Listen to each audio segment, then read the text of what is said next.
सो हम प्राइस ले लेते हैं कि 2010 में इसका प्राइस था 10 रुपए पर केजी,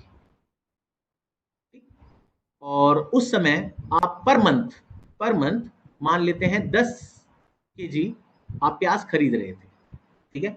तो मुझे बताइए फटाफट कि टोटल एक्सपेंडिचर कितना होता था। 10 रुपए प्राइस था, 10 किलो आप खरीदते थे, तो आप हर महीने 100 रुपए खर्च करते थे, ठीक है ना। 100 रुपए आप लोग हर महीने खर्च करते थे।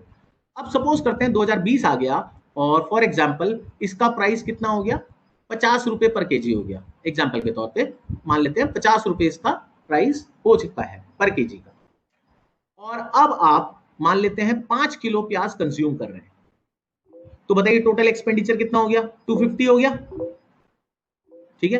250 रुपए आप खर्चा कर पा रहे हैं अब, ठीक है। अब एक बात जरा ध्यान से समझते हैं इस पूरे टॉपिक में। अभी तक इन इन नंबर्स को आप याद रखिएगा। पहले प्राइस 10 था और क्वांटिटी भी 10 केजी थी। अब प्राइस 50 रुपए हो गया, क्वांटिटी हो गई 5 किलो, तो पहले एक्सपेंडिचर 100 रुपए था, अब एक्सपेंडिचर हो गया आपका 250 रुपए, ठीक है। पहले एक्सपेंडिचर था 100 रुपए और अब हो गया था 250 रुपए। ये बात आपको याद होनी चाहिए, ठीक है। अब हम जरा आगे समझते हैं इस कॉन्सेप्ट को। छोटी सी बात और बता दूं, आप जो खर्चा कर रहे हैं, तो आपने वेजिटेबल वेंडर से वो सामान खरीदा, तो आपका तो वो खर्चा है, लेकिन वेजिटेबल वेंडर की तो वो इनकम हो गई। अब ये इनकम जो है वो कंट्री की इनकम में ऐड हो गई होगी, ठीक है। कंट्री की इनकम को हम सिंपल सेंस में जीडीपी कह देते हैं। हम जो कल सेशन लेंगे, कल वाला सेशन, उसमें हम नेशनल इनकम के ऊपर बात करेंगे, आज बात नहीं करेंगे। कल के सेशन में हम जीडीपी और उन सब चीजों के नेशनल इनकम के बारे में बात करने वाले हैं। तो मैं जनरली आपको भी बता दूं कि जीडीपी अभी आप समझ कर चलिए कि हम इसे नेशनल इनकम कह रहे हैं, ठीक है। यानी कि कंट्री की टोटल इनकम जो है वो आपकी जीडीपी कही जाएगी। तो अब मैं कंट्री की इनकम ना कहकर जीडीपी कहूंगा, ठीक है। तो दोबारा से चलते हैं। टोटल एक्सपेंडिचर हमारा था 100 और बाद में 2020 में हो गया 250, और ये जो टोटल एक्सपेंडिचर है 100, ये किसी ना किसी की इनकम है, और वो इनकम कंट्री की इनकम भी बनेगी। सारे लोगों की इनकम को ऐड कर देंगे तो कंट्री की इनकम बन जाएगी। दैट मीन्स ये जो टोटल एक्सपेंडिचर है किसका पार्ट बना, जीडीपी का, ठीक है। तो यानी कि पहले आप कंट्रीब्यूट कितना कर रहे थे जीडीपी में, 100 रुपए, और आज कितने कंट्रीब्यूट कर रहे हैं, 250 रुपए। तो यानी कि पहले 100 रुपए का कंट्रीब्यूशन ही आप कर पाते थे जीडीपी में, और अब आप जीडीपी में 250 रुपए का कंट्रीब्यूशन कर रहे हैं, ठीक है। तो अब हम जरा मुझे बताइए कि 2010 बेटर है या 2020 बेटर है। जल्दी से जरा मुझे बताइए कौन सा ईयर बेटर है।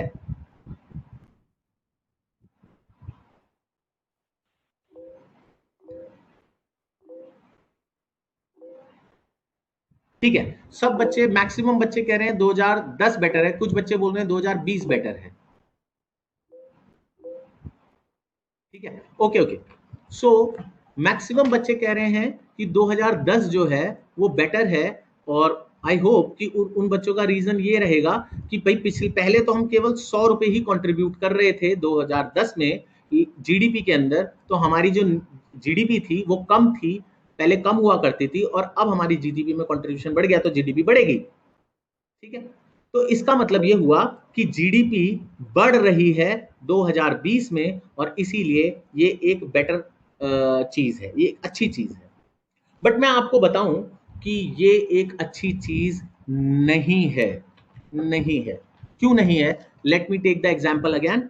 जो एग्जाम्पल था उसको दोबारा लेकर चलते हैं। मैं, आपको याद होगा मैंने लिखा था प्राइस क्वांटिटी, पहले प्राइस था 10 और एक्सपेंडिचर था 100, और बाद में प्राइस हो गया था 50, क्वांटिटी रह गई थी 5, और हो गया 250।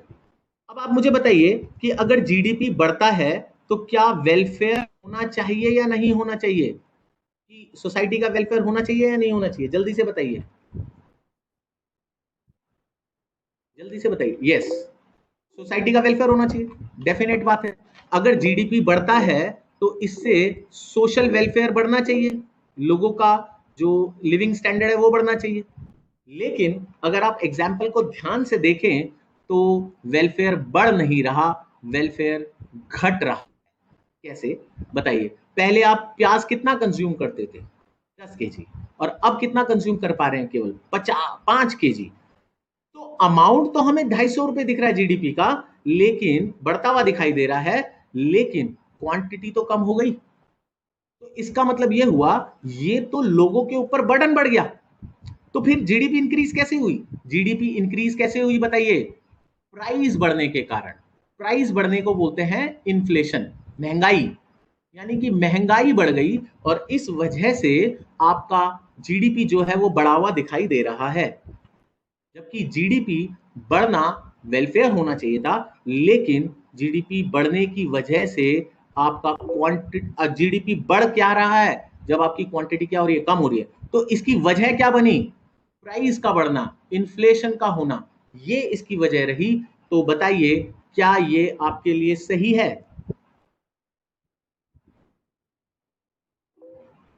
नो, बिल्कुल सही नहीं है। बिल्कुल सही, आप लोगों ने समझ लिया। तो अब इसमें दिक्कत क्या है?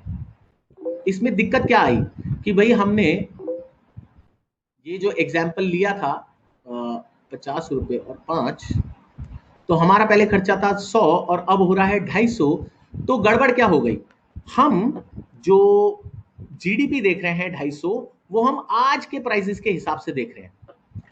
इसीलिए हमारा जो जीडीपी जो है तो 250 ही, बट हमें गलत इंफॉर्मेशन दे रहा है। जीडीपी बढ़ने का इंफॉर्मेशन दे रहा है, और ये बता रहा है कि जीडीपी बढ़ेगी तो वेलफेयर बढ़ेगी, जो कि नहीं बढ़ती हुई दिखाई दे रही, जो कि नहीं बढ़ती हुई दिखाई दे रही। तो इस वजह से ये कॉन्सेप्ट हमें गलत इंफॉर्मेशन दे रहा है, और इसी वजह से इस कॉन्सेप्ट को हम क्या कहते हैं? नॉमिनल कॉन्सेप्ट कहते हैं। इसी को हम क्या बोलते हैं? नॉमिनल। क्योंकि नॉमिनल किस बेस के ऊपर बात करता है? करंट। ये आज के प्राइसेस ले रहा है। बात समझ में आ गई? तो नॉमिनल जीडीपी कहेंगे, इसे क्या कहेंगे? नॉमिनल जीडीपी कहेंगे। जो ये 250 की जीडीपी दिख रही है, ये नॉमिनल जीडीपी हुई। ठीक है, तो बताइए नॉमिनल जीडीपी कैसे निकली? नॉमिनल जीडीपी निकली current price into current quantity. Nominal GDP निकली आपकी current price multiply by current quantity.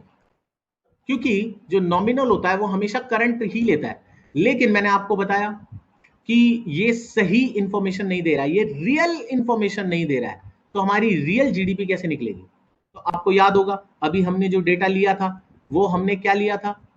Price था 10, क्वांटिटी थी 10, और अब प्राइस हो गया 50, क्वांटिटी हो गई 5।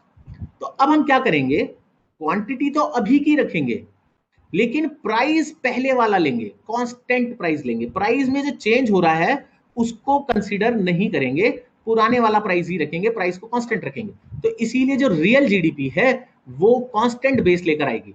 तो बताइए रियल जीडीपी कैसे निकलेगी? रियल जीडीपी निकलेगी constant price multiply by current quantity. Quantity तो देखेंगे आज की, ताकि हम पता लगा पाए कि हम पहले से ज्यादा खरीद रहे थे या कम। लेकिन क्योंकि प्राइस इन्फ्लेशन के इंपैक्ट को नहीं लेना, इसीलिए हम प्राइस को सेम रख रहे हैं जो पहले वाला प्राइस था। तो जो रियल कॉन्सेप्ट होते हैं वो हमेशा क्या लेते हैं?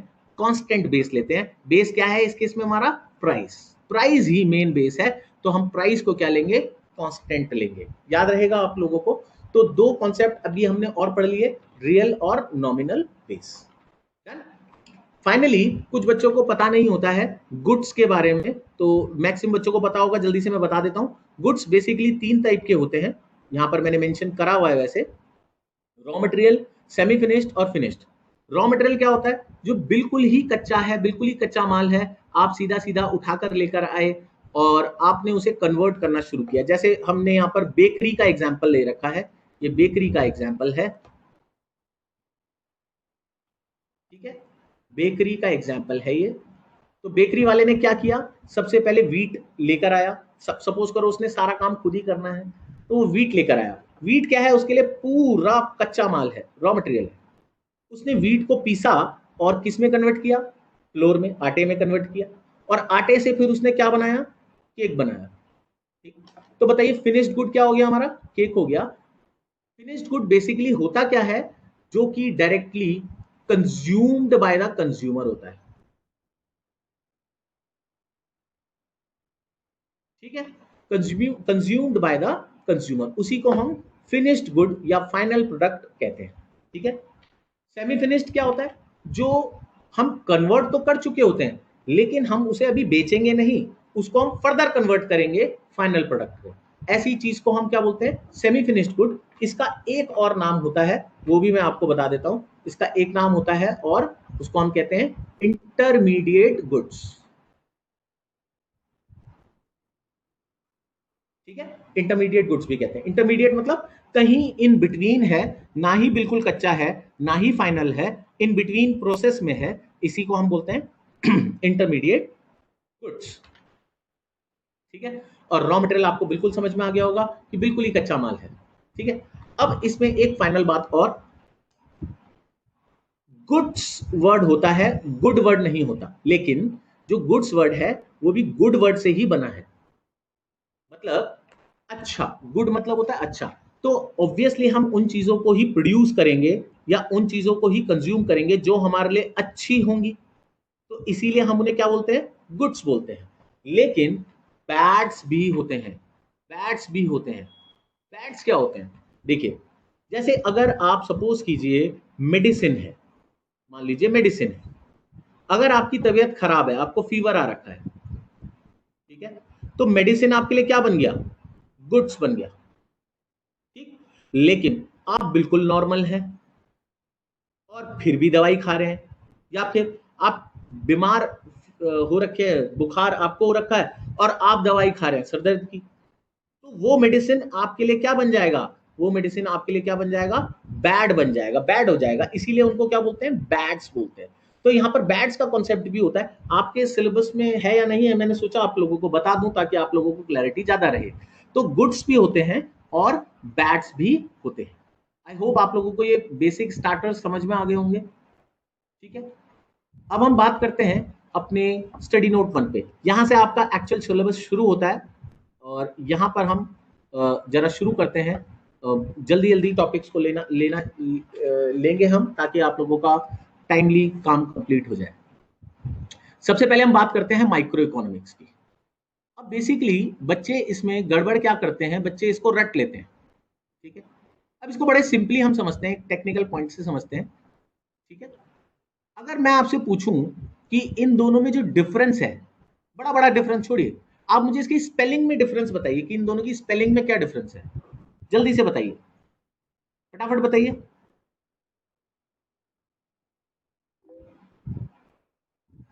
स्पेलिंग में पूछा मैंने, स्पेलिंग में डिफरेंस पूछा। यस, आई एंड ए का डिफरेंस है, स्पेलिंग में तो भाई आई का और ए का डिफरेंस है। ठीक है, इसमें ए है और इसमें आई है, बाकी सब तो सेम है। ठीक है, अब ये आई और ए ही इसका एक्चुअल डिफरेंस है। ये आई का मतलब होता है इंडिविजुअल और ए का मतलब होता है एग्रीगेट। ठीक है, आई का मतलब होता है इंडिविजुअल और ए का मतलब क्या होता है, एग्रीगेट। ठीक है, तो यानी कि माइक्रो इकोनॉमिक्स बात करता है इंडिविजुअल चीजों की और मैक्रो इकोनॉमिक्स बात करता है एग्रीगेट चीजों की। राइट, एग्रीगेट का मतलब होता है किसी चीज का सम टोटल। अब थोड़ा सा ऐसे समझ लेते हैं क्या बात हम करने जा रहे हैं। जैसे सपोज करो एक आदमी है ए, ठीक है, वो किसी एक पर्टिकुलर प्रोडक्ट की क्या करता है, डिमांड करता है। ठीक है, तो ये क्या हो गई, उसकी अपनी डिमांड हो गई, इसको हम कहेंगे इंडिविजुअल डिमांड। ठीक है, तो इंडिविजुअल डिमांड मान लो उसकी हो गई 100 यूनिट्स, मान लो उसने किसी भी चीज के 100 यूनिट्स खरीदे, तो ये हो गई इंडिविजुअल डिमांड। इसको हम कहां पढ़ेंगे, माइक्रो में। लेकिन मान लेते हैं ए और उसकी फैमिली में 4 लोग हैं, ए बी सी और डी। अगर मैं सबकी डिमांड को मिला दूं, मान लो ए की डिमांड 100 थी, बी की डिमांड 20 है, सी की डिमांड 10 है, डी की डिमांड 50 है, तो टोटल डिमांड कितनी हो गई, 180। तो ये 180 डिमांड क्या हो गई, इसको हम बोलेंगे एग्रीगेट कर दी हमने डिमांड, यानी कि ये किस में आ जाएगा, मैक्रो इकोनॉमिक्स में आ जाएगा, माइक्रो इकोनॉमिक्स में नहीं आएगा। इतनी बात आपको समझ में आ गई। ठीक है, let me take some water, बस एक मिनट।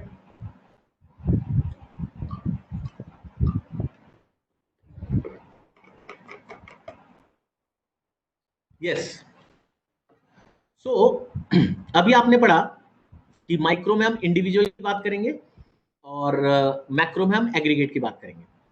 अब इसको थोड़ा सा और समझते हैं। क्या एक इंडिविजुअल जो है वो हमेशा ही इंडिविजुअल रहेगा, और क्या जो एक मैक्रो का कॉन्सेप्ट है, एग्रीगेट कॉन्सेप्ट है, क्या वो हमेशा ही एग्रीगेट रहेगा? नहीं। जैसे इसको थोड़ा सा समझते हैं। अभी हमने बात करी थी ए की, और ए की फैमिली की, यानी कि ए का पूरा घर। तो ए की डिमांड हम कह रहे थे माइक्रो में आएगा और फैमिली की डिमांड मैक्रो में आएगी। ठीक है, कैसे, ये आपको समझ में आ गया था। अब मैं बात करता हूं कि ये जो फैमिली है, ये मान लेते हैं घर है, और ये पूरी सोसाइटी है। ठीक है, ये पूरी सोसाइटी हो गई। आप जहां पर रहते हैं, मान लीजिए इस सोसाइटी में मान लेते हैं 9 घर हैं, ये आपका घर है पहला, और बाकी ये 8 घर हो गए। ठीक है, तो अगर मैं इस फैमिली की डिमांड की बात करूं फॉर एग्जाम्पल, और इस सोसाइटी की डिमांड की बात करूं, तो अब जो फैमिली की डिमांड है वो क्या हो गई, माइक्रो या मैक्रो? जल्दी से बताइए।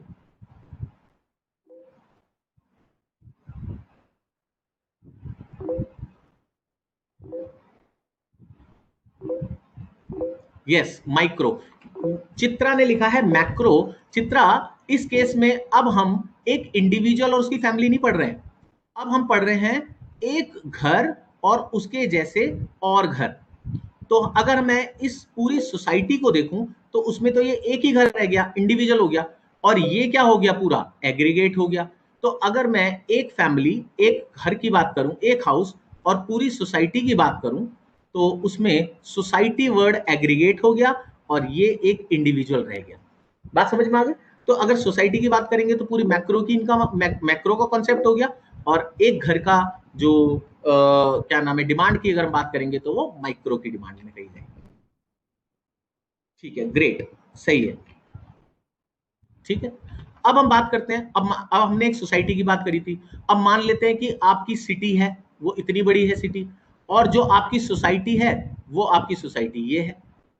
इस पूरी सिटी में बहुत सारी सोसाइटी हैं। ठीक है, 4 सोसाइटियां मान लेते हैं, ये आपकी सोसाइटी। तो अगर अब हम आपकी सोसाइटी के कॉन्सेप्ट के बारे में बात करेंगे, सोसाइटी की डिमांड के बारे में बात करेंगे, तो वो माइक्रो का कॉन्सेप्ट होगा, और पूरी सिटी की डिमांड की बात करेंगे तो वो मैक्रो का कॉन्सेप्ट होगा। ठीक है ना? Exactly, city is metro, society is micro in this case. Correct, आप लोगों को समझ में आ गया। तो ऐसे ही हम सिटी, बहुत बहुत सारी सिटी को हम स्टेट में देख सकते हैं, बहुत सारे स्टेट को हम कंट्री में देख सकते हैं, बहुत सारी कंट्रीज को हम वर्ल्ड में देख सकते हैं। तो इस तरीके से माइक्रो और मैक्रो का कॉन्सेप्ट हम समझ सकते हैं। तो आई होप आपको ये दोनों पॉइंट समझ में आ गए होंगे। ठीक है, अब हम चलते हैं next, economics as a science. मैंने अभी आपको पीछे साइंस और आर्ट बताया था। ठीक है, मैंने अभी आप लोगों को साइंस और आर्ट बताया था, तो उसमें मैंने आपको बताया था कि भाई किस तरीके से, क्या साइंस क्या चीज होती है। तो आप जरा मुझे जल्दी से बताइए, साइंस फटाफट क्या होती है, कौन बताएगा? साइंस क्या होती है, जल्दी से बताइए। साइंस और आर्ट में क्या डिफरेंस था? एग्जैक्टली, साइंस होती है सिस्टमेटिक, बिल्कुल ठीक। और बताइए, आर्ट क्या होती है? बिल्कुल ठीक, प्रैक्टिकल एप्लीकेशन, राइट। आगे चलते हैं, अब इकोनॉमिक्स एज अ साइंस चलते हैं। तो इकोनॉमिक्स एज अ साइंस में हमारे पास ये कुछ 4 5 6 पॉइंट्स हैं, जरा जल्दी से पढ़ते हैं। Economics is generally regarded as a social science. Science तो है, लेकिन ये कैसी साइंस है? सोसाइटी की साइंस है। ऑब्वियसली हम ह्यूमन बिहेवियर के बारे में इकोनॉमिक्स में पढ़ते हैं, और ह्यूमन कहाँ रहता है? सोशल एनिमल कहते हैं ह्यूमंस को। तो इसीलिए ये साइंस तो है, सिस्टमेटिक तो है, पर कौन सी साइंस है? सोशल साइंस है, जिसमें हम किसके बारे में पढ़ते हैं? रिलेशंस के बारे में पढ़ते हैं। किसके रिलेशन? इंडिविजुअल और उसके साथ सोसाइटी का कैसा रिलेशन है, मतलब वो सोशल एनिमल कैसे है, उसकी डिमांड्स क्या हैं, उसकी सप्लाई क्या करता है वो, उसका कितना रेवेन्यू जनरेशन होता है, नेशनल इनकम में उसका क्या रोल है। तो इसके बारे में हम पढ़ते हैं, तो इसीलिए हम इसे सोशल साइंस कहते हैं। बात समझ में आ गई? पहला पॉइंट क्लियर होना चाहिए। दूसरा पॉइंट, जैसे मैंने आपको बताया था कि साइंस एक सिस्टमेटिक बॉडी ऑफ नॉलेज होता है, तो इसीलिए जैसे साइंस में क्या होता है, हर चीज में कॉज एंड इफेक्ट होता है। आपने पढ़ा होगा कि every action has a reaction, है ना, आपने साइंस में पढ़ा होगा, हर एक्शन का एक रिएक्शन होता है। इसीलिए हर जो इफेक्ट होता है, इफेक्ट मतलब क्या रिएक्ट हुआ, उसका हमेशा ही एक कारण होगा, एक कॉज होगा। जैसे अगर डिमांड कम हुई, तो डिमांड कम होने का वजह क्या होगा, प्राइस बढ़ा होगा, ठीक है ना। तो प्राइस का बढ़ना क्या हो गया, कॉज, और डिमांड का घटना क्या हो गया, इफेक्ट। डिमांड रिड्यूस हो गई तो ये इफेक्ट हुआ, और प्राइस बढ़ा ये कॉज था, कारण था। तो इसी तरीके से, क्योंकि साइंस में भी कॉज एंड इफेक्ट रिलेशनशिप होता है और इकोनॉमिक्स में भी कॉज एंड इफेक्ट रिलेशनशिप होता है, इसीलिए हम इकोनॉमिक्स को साइंस कहते हैं। थर्ड पॉइंट, साइंस में हम और क्या काम करते हैं, साइंस में हम डेटा कलेक्शन करते हैं, आपको पता होगा, उसको अलग अलग बांटते हैं, क्लासिफाई करते हैं, और फिर उस डेटा को हम क्या करते हैं, उसके ऊपर रिसर्च करते हैं, एनालाइज करते हैं। सिमिलरली इकोनॉमिक्स में भी ऐसा ही होता है, आपने पढ़ा होगा ना स्टैटिस्टिक्स में। स्टैटिस्टिक्स में क्या होता है कि हम डेटा गैदर करते हैं सबसे पहले, फिर उन डेटा को क्लासिफाई करते हैं, इंटरप्रेट करते हैं, एनालाइज करते हैं। तो इकोनॉमिक्स में भी वो सारे काम होते हैं जो साइंस में हो रहे हैं, इसीलिए इकोनॉमिक्स भी क्या है, एक साइंस है। तो इसमें मैंने आपको ये मेन मार्किंग कर दी है, आप लोगों को समझ में आ जाएगा, ठीक है। उसके बाद नेक्स्ट पॉइंट है, the truth and applicability of economic theories can be supported और challenge by confronting them to the observation of the real world. इसका क्या मतलब है कि जो भी हम इकोनॉमिक थियरीज पढ़ते हैं इकोनॉमिक्स के अंदर, उसको हम रियल वर्ल्ड में ऑब्जर्व कर सकते हैं, उसको हम देख सकते हैं अप्लाई होते हुए। मैंने आपको बताया था कि जितनी भी साइंटिफिक चीजें, जितना भी साइंस में हम चीजें बात करते हैं, जैसे हम बात करते हैं कि अर्थ रिवॉल्व्स अराउंड द सन, तो ये हम देख भी पाते हैं, समझ भी पाते हैं इस चीज को। लाइटिंग का कॉन्सेप्ट हम समझते हैं साइंस में कि लाइट की स्पीड होती है, ये होता है, उस सबको हम फील भी कर पाते हैं, अंडरस्टैंड भी कर पाते हैं। सिमिलरली इकोनॉमिक्स की भी जितनी भी थियरीज होती हैं, हम उनको रियल वर्ल्ड में ऑब्जर्व कर पाते हैं। जैसे अभी हमने एग्जाम्पल वही लिया था, वही ले लेते हैं दोबारा, कि अगर प्राइस बढ़ता है तो डिमांड कम होती है, ये एक लॉ है, इकोनॉमिक थियरी है, और ऐसा हम रियल वर्ल्ड में ऑब्जर्व भी करते हैं, ठीक है। तो ये थर्ड पॉइंट हो गया इसका। फोर्थ पॉइंट क्या है, economic theories are seldom precise and are never never final. ये मैंने आपको बताया था कि जो इकोनॉमिक्स है वो 100% केसेस पर अप्लाई नहीं होती, ये कभी भी प्रिसाइज नहीं हो सकती। ऐसा नहीं हो सकता है कि ये फाइनल है, उसमें कुछ ना कुछ एडिशन, उसका क्रिटिसिज्म होता रहता है, और उसमें फर्दर चेंजेस होते रहते हैं। जैसे आपने देखा, सबसे पहले एडम स्मिथ ने अपनी थ्योरी दी, फिर अल्फ्रेड मार्शल ने दी, फिर रॉबिन्स ने कुछ एडिशन किया उसके अंदर, पॉल सैमुअल्सन ने बहुत बड़ी डेफिनेशन बनाई जिसमें मैक्सिमम चीजें रख दी। हो सकता है आगे और कोई इकोनॉमिस्ट आए और वो और भी नई चीजें रखे, क्योंकि जो इकोनॉमी है उसमें तो रेगुलर चेंजेस होते रहते हैं। तो कोई आगे का कॉन्सेप्ट हो सकता है कि जो अभी तक हमने नहीं समझा हो, और आगे कोई इकोनॉमिस्ट आकर उस चीज को ऐड कर दे। तो इकोनॉमिक्स की जो थ्योरीज होती हैं वो कभी भी फाइनल नहीं होती, प्रिसाइज नहीं होती, उसमें कुछ ना कुछ एडिशन होता रहता है, ठीक है। इसके बाद हमारा क्या है, the laws of physical and natural sciences have universal applicability, not but economic laws are not universally applicable. ये क्या बात हुई, जैसे साइंस में क्या होता है, ये वर्ड, ये जो पॉइंट है वैसे वो यहां नहीं आना चाहिए था, ये आना चाहिए था आपके एक्सेप्शंस में, ठीक है। लेकिन मैं इसको समझा देता हूं आप लोगों को कि ये यूनिवर्सल एप्लीकेबल साइंस तो होता है, पर इकोनॉमिक लॉज यूनिवर्सली एप्लीकेबल नहीं होते। क्यों नहीं होते, जरा बात समझ लेते हैं। देखिए क्या होता है, हर लोकेशन में, जैसे मैंने आपको बताया, ह्यूमन बिहेवियर क्या है, चेंज होता है। Human behaviour person to person vary करता है। सिमिलरली लोकेशन टू लोकेशन तो बहुत वेरी कर जाएगा। जैसे अगर मैं बात करूं कि यूरोप का कल्चर, यूरोप का जो कंजप्शन पैटर्न है और इंडिया का जो कंजप्शन पैटर्न है, उसमें आप देखेंगे बहुत बड़ा गैप है।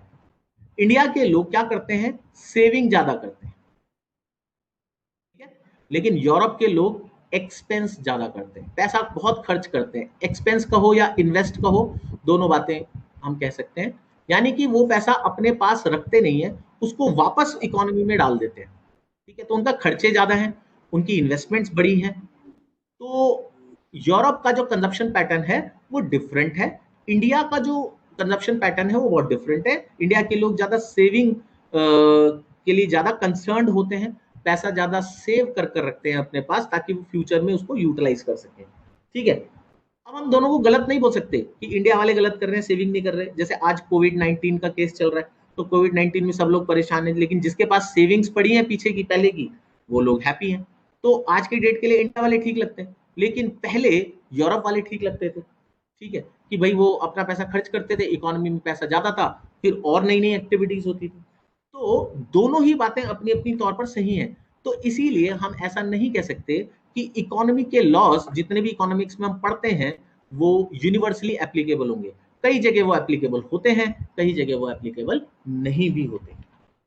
डन। तो ये था आपका इकोनॉमिक्स एज अ साइंस। लेकिन अब मैंने आपको बताया था कि हम नॉर्मेटिव और पॉजिटिव पर कुछ बातें और करेंगे। तो सबसे पहले हम चलते हैं पॉजिटिव साइंस के ऊपर। ठीक है जी, पॉजिटिव साइंस क्या होता है मैंने आपको बताया, सीधे सीधी बात, कॉज एंड इफेक्ट रिलेशनशिप। इसे मुझे समझाने की जरूरत नहीं होनी चाहिए दोबारा, मैंने अभी आपको बता दिया है ऊपर।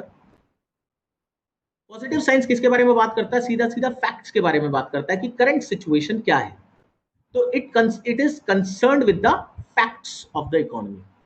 ठीक है, क्या होना चाहिए इसके बारे में बात नहीं करता, ये बात करता है कि अभी क्या चल रहा है, अभी क्या सिचुएशन है, करंट पोजीशन क्या है, इसके बारे में बात करता है पॉजिटिव इकोनॉमिक्स। ठीक है, it studies the economic activities as they exist, जैसे भी वो हैं करंटली वैसे ही वो उसको स्टडी कर रहा है। करेक्ट। तो पॉजिटिव साइंस या पॉजिटिव इकोनॉमिक्स की जब भी हम बात करते हैं तो हमें दो तीन बातें ध्यान रखनी चाहिए कि वो फैक्ट्स के ऊपर बात करता है, उसमें कुछ फेरबदल नहीं करता, एज इट इज जो भी वो एग्जिस्ट करते हैं उसी के बारे में बात करता है, देखता है कि कॉज एंड इफेक्ट क्या है। और अगला क्या लिखा है, it generalises their relationship by formulating the economic theories create करता है जो भी रिलेशनशिप जनरली बन रहा है। ठीक है, अच्छा, अब हम बात करते हैं नॉर्मेटिव साइंस के ऊपर कि नॉर्मेटिव साइंस क्या करती है। नॉर्मेटिव साइंस मैंने आपको बताया था कि इसका ऑब्जेक्टिव होता है रियल इकोनॉमिक इवेंट्स को एग्जामिन करना, लेकिन इसमें मॉरल और एथिकल एंगल्स को वो इन्वॉल्व करता है, यानी कि क्या होना चाहिए। जैसे मैं एग्जांपल के तौर पर आपको बताऊं कि मान लीजिए अभी की जो जैसे एक कंट्री को इनकम या एक गवर्नमेंट को इनकम कैसे होती है, टैक्स से होती है। ठीक है, तो अभी का टैक्स रेट मान लीजिए मैक्सिमम 25% है। फॉर एग्जाम्पल मैं आपको लेकर चल रहा हूं, मान लीजिए 25% अभी का टैक्स रेट है, ये करंट टैक्स रेट है। ठीक है, लेकिन अब जब बात नॉर्मेटिव की होगी तो नॉर्मेटिव कहेगा नहीं नहीं, 25% टैक्स रेट हमारे हिसाब से सही नहीं है, टैक्स रेट 20% होना चाहिए तो इकोनॉमी के लिए ज्यादा बेटर होगा। ठीक है, तो नॉर्मेटिव साइंस क्या बात कर रहा है, क्या होना चाहिए, ये जज कर रहा है करंट सिचुएशन को, ये करंट सिचुएशन को जज कर रहा है, करंट सिचुएशन को एक्सप्लेन नहीं कर रहा है।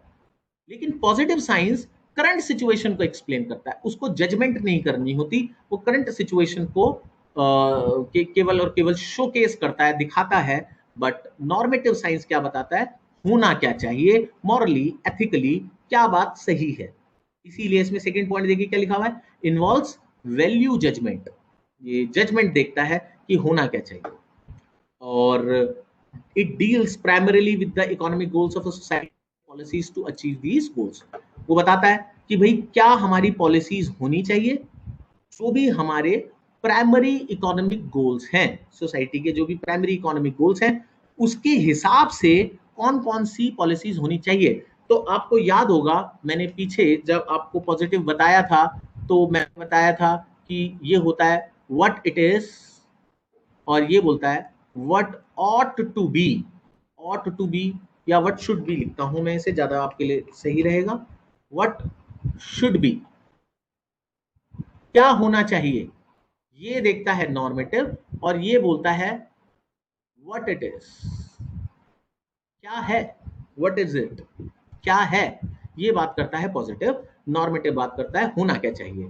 तो जैसे नॉर्मेटिव क्या कह रहा है कि भाई सोसाइटी के गोल्स क्या हैं और उनको अचीव करने के लिए कौन कौन सी पॉलिसीज होनी चाहिए, इसके बारे में बात कर रहा है आपका नॉर्मेटिव।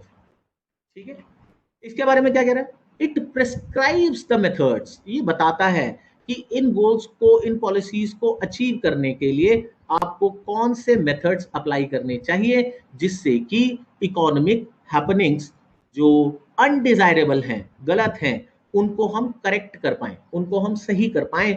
ये कौन बताता है, नॉर्मेटिव साइंस बताता है। ठीक है, तो आई होप आपको ये दोनों पॉइंट समझ में आ गए होंगे। जरा ओके, अनुराग आपको लग रहा है बहुत तेज हो रहा है,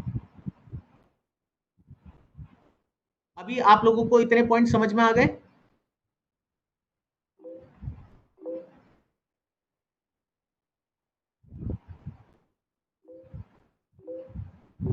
ओके ग्रेट, ठीक है ठीक है ठीक है ठीक है, चलते हैं आगे।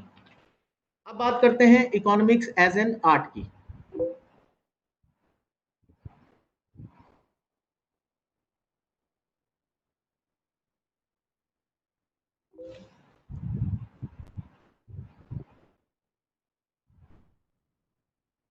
ठीक है, इकोनॉमिक्स एज एन आर्ट की बात हम करते हैं जरा।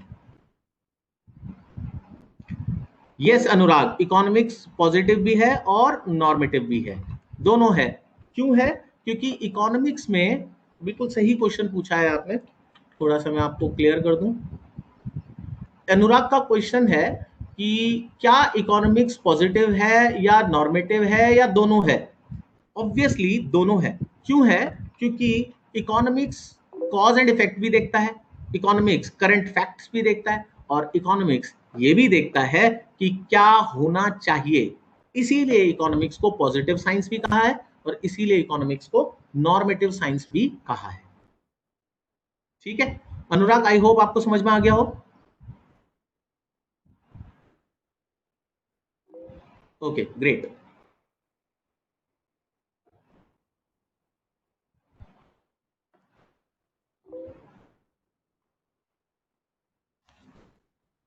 चलिए जरा आगे चलते हैं। अब बात करते हैं इकोनॉमिक्स एज एन आर्ट के ऊपर। ठीक है, कि इकोनॉमिक्स आर्ट कैसे है। तो वो कहता है कि इकोनॉमिक्स की जो हमने अलग अलग ब्रांचेस के बारे में पढ़ा था, आपको याद होगा हमने इकोनॉमिक्स के बारे में 3 पॉइंट्स पढ़े थे, प्रोडक्शन पढ़ा था, कंजप्शन पढ़ा था और डिस्ट्रीब्यूशन पढ़ा था। ये आगे पीछे हो गया है, इसको सबसे पहले लिखेंगे, कंजप्शन को सॉरी, ये तीसरे नंबर पर है और ये दूसरे नंबर पर है, क्योंकि सबसे पहले प्रोड्यूस होगा, फिर डिस्ट्रीब्यूट होगा और फिर कंज्यूम होगा। ठीक है, तो इसको आप इसका सीक्वेंस सही करेंगे। ठीक है, इकोनॉमिक्स एज अ साइंस भी आपको बताया था, सीक्वेंस सही होना चाहिए, प्रोडक्शन पहले, डिस्ट्रीब्यूशन बाद में, और लास्ट में आपका होना चाहिए कंजप्शन। ठीक है, तो वे इकोनॉमिक्स क्या है, इकोनॉमिक्स के अंदर बहुत सारी ब्रांचेस हैं कि भाई हम प्रोडक्शन के बारे में भी पढ़ते हैं, कंजप्शन के बारे में भी पढ़ते हैं, डिस्ट्रीब्यूशन के बारे में भी पढ़ते हैं, इसके अलावा हम मनी एंड बैंकिंग के बारे में भी पढ़ते हैं, क्योंकि इन सब चीजों के लिए, इन तीनों चीजों के लिए हमें चाहिए पैसा, और पैसा अगर हमारे पास है तो इट्स गुड, नहीं है तो हम मनी एंड बैंकिंग के कॉन्सेप्ट में जाते हैं। इसके अलावा और क्या होता है, पब्लिक फाइनेंस होता है, बहुत सारी चीजें हैं। तो ये सारी चीजें हम इकोनॉमिक्स की ब्रांचेस के तौर पर पढ़ते हैं। जैसे आपको पता है कि इकोनॉमिक्स में आपके मनी एंड बैंकिंग का चैप्टर भी है, प्रोडक्शन का भी है, कंजप्शन कंज्यूमर बिहेवियर भी है कंजप्शन का, है ना। पब्लिक फाइनेंस का भी एक चैप्टर होता है, बट आपके सिलेबस का पार्ट वो अभी नहीं है, ये आपके सिलेबस का पार्ट नहीं है, बट मैंने अभी एक्सप्लेनेशन में थोड़ा सा आपके लिए लिखा है। तो बेसिकली जो इकोनॉमिक्स है, इसमें बहुत सारी रूल्स एंड गाइडलाइंस होती हैं। ठीक है, जिसके थ्रू हम अलग अलग इकोनॉमिक्स प्रॉब्लम्स को सॉल्व करते हैं। इन्हीं गाइडलाइंस और इन्हीं रूल्स का फॉलो करके हम इनकी जो प्रॉब्लम्स है, कंजप्शन की, प्रोडक्शन की, डिस्ट्रीब्यूशन की, मनी इन बैंकिंग की, पब्लिक फाइनेंस की, इन सब चीजों की प्रॉब्लम्स को हम सॉर्ट आउट करते हैं। कैसे, जो हमारी रूल्स एंड गाइडलाइंस है इकोनॉमिक्स की। ठीक है, अब जैसे थियोरी ऑफ डिमांड के बारे में बात करते हैं, जैसे मैंने आपको गाइडलाइंस बोला ना कि रूल्स एंड गाइडलाइंस होते हैं, तो एक गाइडलाइन या एक रूल मैं बता रहा हूं आपको थ्योरी ऑफ डिमांड का। तो थ्योरी ऑफ डिमांड क्या बताता है, ये गाइड करता है कंज्यूमर को कि वो कैसे मैक्सिमम सेटिस्फैक्शन ले सकता है उसकी जितनी भी इनकम है, करंट इनकम जितनी भी है, उससे उसको मैक्सिमम सेटिस्फैक्शन कैसे मिलेगी, कितनी मिलेगी, ये इसके लिए गाइड कौन करता है? Theory of demand. ठीक है, तो अगर आपको थ्योरी ऑफ डिमांड आपने पढ़ा है तो आप एक एज अ कंज्यूमर आप मैक्सिमम सेटिस्फैक्शन गेन कर सकते हैं। लेकिन अब ये तो कंज्यूमर की बात हो गई, कंजप्शन की। अब हम प्रोड्यूसर की बात भी कर लेते हैं, एक एग्जांपल उसका भी दे देते हैं। तो थ्योरी ऑफ प्रोडक्शन क्या गाइड करता है आपको कि भाई आप अच्छा प्रोड्यूसर क्या चाहता है? प्रोड्यूसर चाहता है कि वो हमेशा इक्विलिब्रियम पर आ जाए। अब ये इक्विलिब्रियम का कॉन्सेप्ट बहुत बड़ा कॉन्सेप्ट है, ये आगे हम पढ़ेंगे भी, ठीक है, आज ही पढ़ेंगे। इक्विलिब्रियम का कॉन्सेप्ट भी बहुत इंपॉर्टेंट कॉन्सेप्ट है। इसका मतलब होता है दो चीजों की बैलेंसिंग हो जाना। अब वो दो चीजें कोई भी हो सकती हैं, जैसे डिमांड और सप्लाई भी हो सकती है, और मार्जिनल रेवेन्यू और मार्जिनल कॉस्ट भी हो सकता है। ये कॉन्सेप्ट अभी काफी बच्चों को पता नहीं होगा, या होगा भी तो क्लियरिटी नहीं होगी, तो ये हम आगे आज बात करेंगे। लेकिन ये मैक्सिमम बच्चों को पता होगा कि डिमांड और सप्लाई जब बराबर हो जाती है तो इक्विलिब्रियम क्रिएट हो जाता है। ठीक है, जैसे अगर आपको मैं समझाऊं इसे,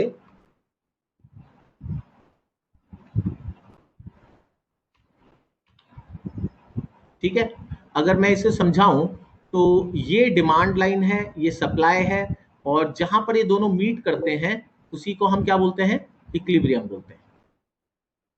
ये आपकी डिमांड है, ये आपकी सप्लाई है, और जहां पर ये दोनों मीट करते हैं उसी को हम क्या बोलते हैं? इक्विलिब्रियम बोलते हैं। ठीक है, ठीक हो गया। तो आगे चलते हैं थोड़ा सा। ठीक, अच्छा कुछ बच्चे कुछ शायद पूछ रहे हैं, let me take the questions.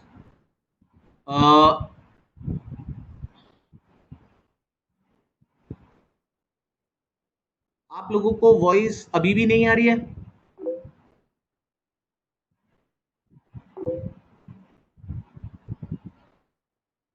अब आ गई है क्लियर वॉइस?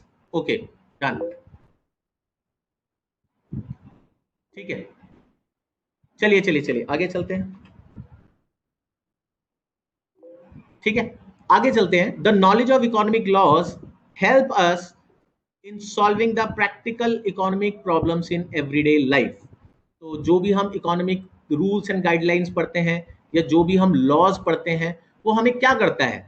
मैंने आपको बताया था कि इकोनॉमिक्स पूरा का पूरा ह्यूमंस के बारे में है, ह्यूमन लाइफ के बारे में है ना? मैंने आप लोगों को बताया था कि ये पूरा का पूरा ह्यूमंस के बारे में है।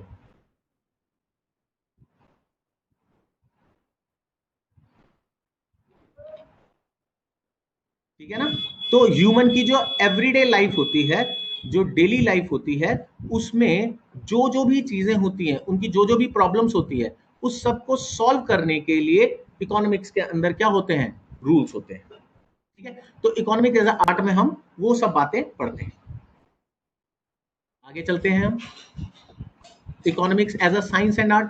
अब आपने दोनों चीजें पढ़ ली, इकोनॉमिक्स एज अ साइंस भी पढ़ लिया, इकोनॉमिक्स एज एन आर्ट भी पढ़ लिया। तो इसी के थ्रू हम कह सकते हैं कि इकोनॉमिक्स एक साइंस भी है, इकोनॉमिक्स एक आर्ट भी है, और इसी वजह से economics is both art and science. जैसे नॉर्मेटिव पॉजिटिव दोनों था, वैसे ही साइंस और आर्ट भी दोनों है। ठीक है, अब जरा हम चलते हैं अपनी अगले टॉपिक के ऊपर, that is central problems of an economy. तो बेसिकली हमारे पास तीन सेंट्रल प्रॉब्लम्स इकोनॉमी के अंदर होते हैं। ठीक है, अब इसको जरा इसके तीन बेसिक पॉइंट फटाफट पढ़ लेते हैं। ठीक है, in case of any economy what ever the economy required can not be satisfied fully. हम ये समझने की कोशिश कर रहे हैं सेंट्रल प्रॉब्लम्स क्या होती हैं, वो तो हम पढ़ेंगे नीचे, लेकिन वो अराइज क्यों होती हैं और ये हम कॉन्सेप्ट पढ़ क्यों रहे हैं। तो हम ये कॉन्सेप्ट इसलिए पढ़ रहे हैं क्योंकि हर इकोनॉमी के अंदर हर साल जितनी भी इकोनॉमी की रिक्वायरमेंट होती है, या जितनी भी उसकी डिमांड्स होती हैं, हम सबको सेटिस्फाई नहीं कर सकते, सबको सेटिस्फाई नहीं कर सकते। तो इसी वजह से प्रॉब्लम्स अराइज होती हैं। ठीक है, इकोनॉमिक जो रिसोर्सेस हैं, दूसरा रीजन क्या है? इकोनॉमिक जो रिसोर्सेस हैं वो क्या है? बिल्कुल लिमिटेड है। इकोनॉमिक रिसोर्सेस लिमिटेड है अवेलेबल। ठीक है, तो इस वजह से भी दिक्कत होती है। तीसरा है every economy faces some common problems. और यही जो कॉमन प्रॉब्लम्स है हर इकोनॉमी का पार्ट है। तो इसीलिए हमने इसे इकोनॉमिक थ्योरी का पार्ट बनाया। इकोनॉमिक थ्योरी में हम ये जरूर पढ़ेंगे कि कौन कौन सी सेंट्रल प्रॉब्लम्स होती हैं। ठीक है, तो बेसिकली ये आप सब लोगों ने वैसे पढ़ा ही होगा, लेकिन जल्दी से इसे थोड़ा सा फटाफट और पढ़ लेते हैं, तो ये हमारा सेक्शन, ये वाला पार्ट खत्म हो जाएगा। हमारी बेसिकली 3 प्रॉब्लम्स होती है, व्हाट, हाउ और फॉर whom। सपोज करो आपके पास 1 लाख रुपए हैं, ठीक है, तो आप सबसे पहले सोचोगे कि 1 लाख को, फॉर एग्जाम्पल आप सोच रहे हो कि मैं इसको 2 लाख रुपए कैसे बनाऊं या 10 लाख रुपए कैसे बनाऊं। ठीक है, तो आप 1 लाख से 10 लाख बनाने का सोच रहे हो, तो अब आपको शुरू कैसे करना पड़ेगा। आप सबसे पहले सोचोगे कि मैं ऐसा क्या करूं, मैं ऐसा क्या प्रोड्यूस करूं, क्या बनाऊं, क्या दूं सोसाइटी में, जिससे कि मैं 1 लाख रुपए से 10 लाख रुपए क्रिएट कर सकूं। तो इसमें सबसे पहले जो क्या की प्रॉब्लम आती है, ये सबसे पहली प्रॉब्लम होती है, problem number 1, what to produce. What to produce, ठीक है। अब बेसिकली इसमें 2 टाइप के गुड आते हैं, ठीक है। एक गुड होता है कंज्यूमर गुड और एक गुड होता है प्रोड्यूसर गुड, ठीक है। कंज्यूमर गुड कौन से गुड होते हैं, जो कंज्यूमर डिमांड करते हैं ऑब्वियसली। प्रोड्यूसर गुड कौन से होंगे, जो प्रोड्यूसर्स डिमांड करेंगे। इसका मतलब क्या, जैसे अगर मैं पेन की बात करूं, तो पेन एक फाइनल प्रोडक्ट है। अब एक बार पेन बन गया तो वो एक कंज्यूमर ने यूज कर लिया, अब उसका आगे फर्दर यूज कुछ नहीं होगा, ठीक है। लेकिन रॉ मटेरियल जो है, रॉ मटेरियल प्रोड्यूसर ने डिमांड किया और उस रॉ मटेरियल से वो कुछ फाइनल प्रोडक्ट बनाएगा और फिर मार्केट में उसे बेच देगा। तो रॉ मटेरियल एक जो प्रोडक्ट है वो प्रोड्यूसर के लिए क्या हो गया, प्रोड्यूसर गुड हो गया, और कंज्यूमर के लिए पेन क्या हो गया, कंज्यूमर गुड हो गया। तो जिसकी डिमांड कंज्यूमर्स करते हैं, बेसिकली अगर हम बात समझें तो जिसकी डिमांड कंज्यूमर करेगा उसको हम कंज्यूमर गुड बोलेंगे, और जिसकी डिमांड प्रोड्यूसर करेगा उसको हम प्रोड्यूसर गुड बोलेंगे, ठीक है। इसको जरा यहां से देख लेते हैं।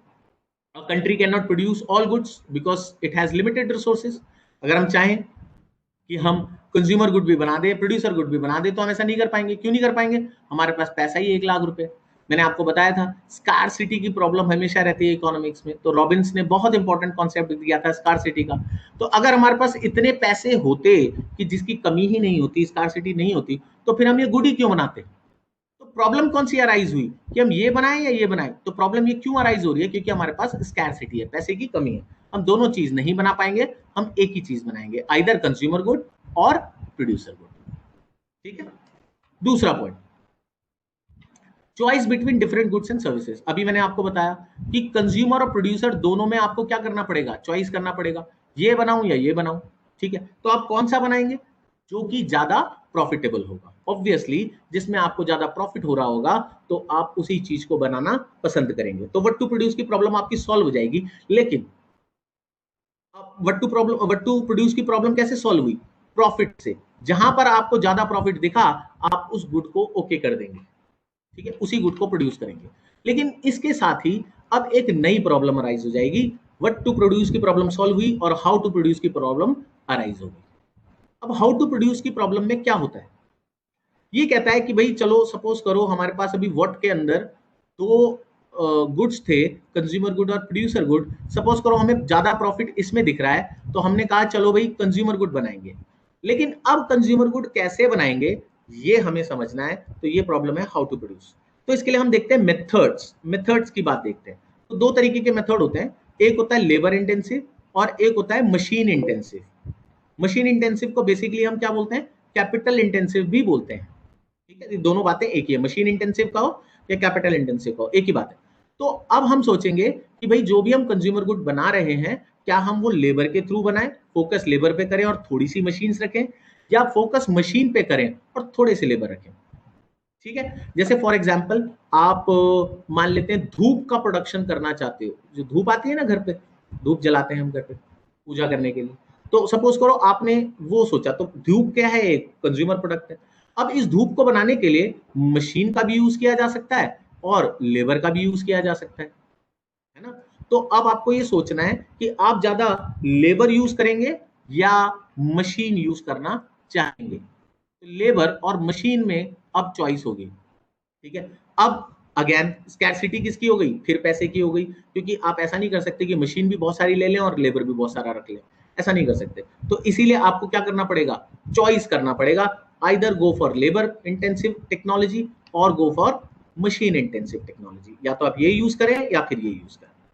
ठीक है, अब अगेन इस प्रॉब्लम को सॉल्यूशन कैसे होगा, इस प्रॉब्लम का सॉल्यूशन ये होगा कि भाई जो आपको ज्यादा कॉस्ट इफेक्टिव लग रही होगी और जिससे प्रोडक्शन दिक्कत नहीं आ रही होगी, उस ही टेक्नोलॉजी को हम यूज करेंगे। ठीक है, अब तीसरी प्रॉब्लम अराइज हो गई, हाउ टू प्रॉब्लम मान लो सॉल्व हो गई, आपका खर्चा कम आ रहा है और प्रोडक्शन भी मान लेते हैं, लेबर आपका ऐसा टेक्नोलॉजी, या चलो मान लो मशीन आप आपने फाइनल किया कि भाई मैं मशीन यूज करूंगा, क्योंकि मशीन की कॉस्ट भी बहुत ज्यादा नहीं पड़ रही, प्रोडक्शन लेकिन बहुत ज्यादा हो रहा है, और तो इस वजह से मैं मशीन यूज करता हूँ। अब आपकी तीसरी प्रॉब्लम आएगी कि ठीक है भाई, आपने धूप बनानी थी, हमारा प्रोडक्ट क्या था, धूप था। तो अब धूप तो भाई बहुत सारी कैटेगरी की हो सकती है, बहुत ही नॉर्मल भी हो सकती है, बहुत नॉर्मल भी हो सकती है ना, मीडियम कैटेगरी की भी हो सकती है, थोड़ी बढ़िया हो, ठीक है, और बहुत बढ़िया भी है, वेरी हाई क्वालिटी भी हो सकती है। तो धूप तो किसी भी तरीके की आप बना सकते हैं। तो अब आपको सोचना पड़ेगा कि कौन सी कैटेगरी की धूप बनाऊं, यानी कि अब आप इसको ये देखेंगे कि मैं किसके लिए बना रहा हूं, किसके लिए बना रहा हूं, मतलब सोसाइटी में तीन क्लास होती है, आपको पता है, लोअर क्लास होती है, मिडिल क्लास होती है और हायर क्लास होती है, ये तीन क्लास होती है। तो नॉर्मल वाला प्रोडक्ट तो लोअर क्लास ही खरीदेगा, मीडियम वाला प्रोडक्ट मीडियम क्लास खरीदेगा, और हायर क्लास खरीदेगा, जो सुपीरियर क्वालिटी होगी वो हायर क्लास खरीदना पसंद करेगा। तो अब आपको क्या सोचना है कि जिस भी एरिया में मैं बिजनेस कर रहा हूं, उस एरिया में कौन सी कैटेगरी ज्यादा रहती है, लोअर कैटेगरी रहती है या मीडियम कैटेगरी रहती है या हायर कैटेगरी रहती है। और चलो अगर आप बिजनेस जहां पर कर रहे हो वहां पर जो भी कैटेगरी रहती है, बट मान लो आपने वर्ल्ड इंडिया वाइड बिजनेस करना है या पूरे वर्ल्ड वाइड बिजनेस करना है, तो आप ये चीज नहीं सोच सकते कि आपका बिजनेस कहाँ है, लेकिन हाँ, आपको फिर भी फोकस करना पड़ेगा कि ये प्रोडक्ट आपने किसके लिए बनाया है। ठीक है, जैसे फॉर एग्जाम्पल मान लीजिए कि एक बहुत महंगा परफ्यूम है, बहुत महंगा परफ्यूम है, मान लो 5,000 रुपए का परफ्यूम है। ठीक है, परफ्यूम ही कितने का है, 5,000 रुपए का। अब क्या आप एक्सपेक्ट कर सकते हो कि इसे लोअर क्लास या मिडिल क्लास खरीदेगा, बिल्कुल नहीं कर सकते। आपको पता है कि ये अगर खरीदेगा तो केवल हायर क्लास ही खरीद सकता है, तो इसका मतलब आपका फोकस किस पर है, higher section of the society पर। ठीक है, तो इस वजह से इस तरीके से हम अपनी फॉर होम की प्रॉब्लम को भी सॉर्ट आउट करते हैं। आगे चलते हैं, वेल्थ के कॉन्सेप्ट में चलते हैं।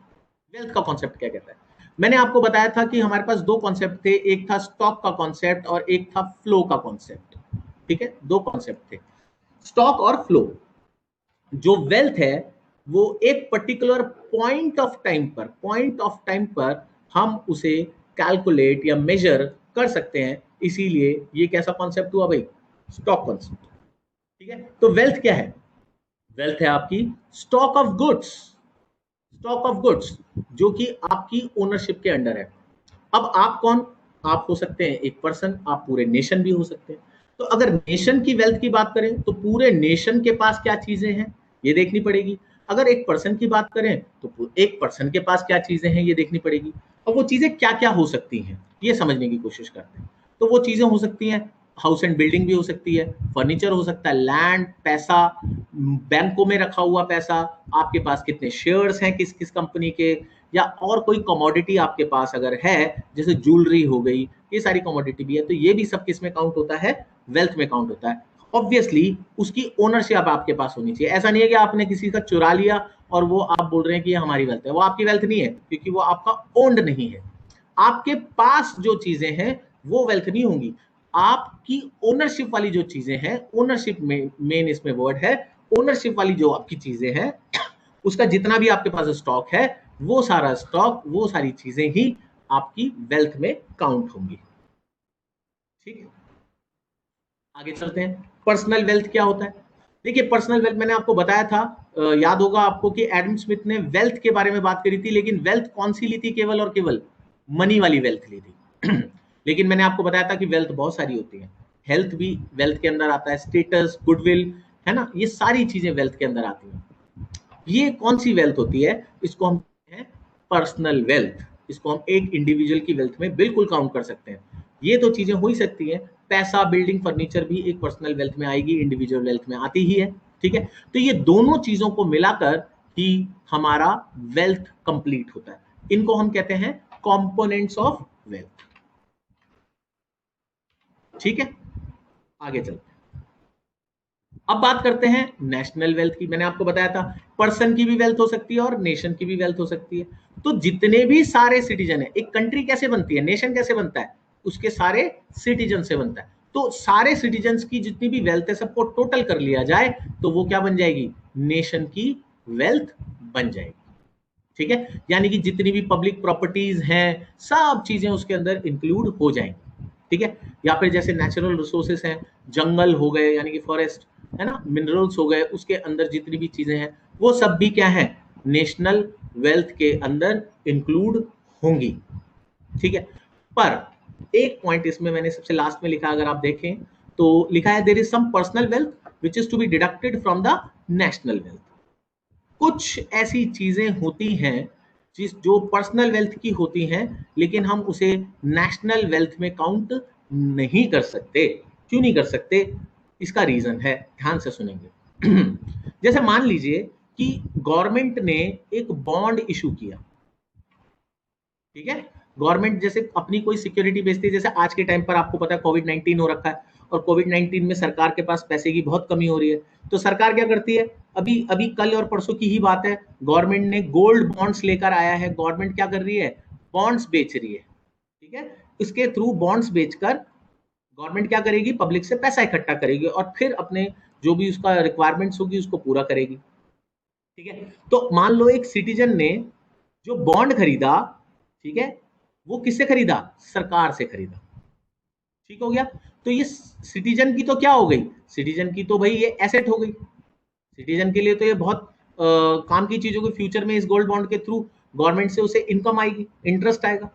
ठीक है, तो ये उसकी पर्सनल वेल्थ तो है, लेकिन गवर्नमेंट के ऊपर तो ये बर्डन है। अगर आप समझे, अगर हम पर्सनल पर्सनल के बारे में बात करें, यस बिल्कुल ठीक केशव, ये गवर्न सिटीजन के लिए तो क्या है, ये एक एसेट है, बिल्कुल ठीक कहा आपने। लेकिन गवर्नमेंट के लिए क्या है, ये गवर्नमेंट के लिए ये बर्डन है, लायबिलिटी है।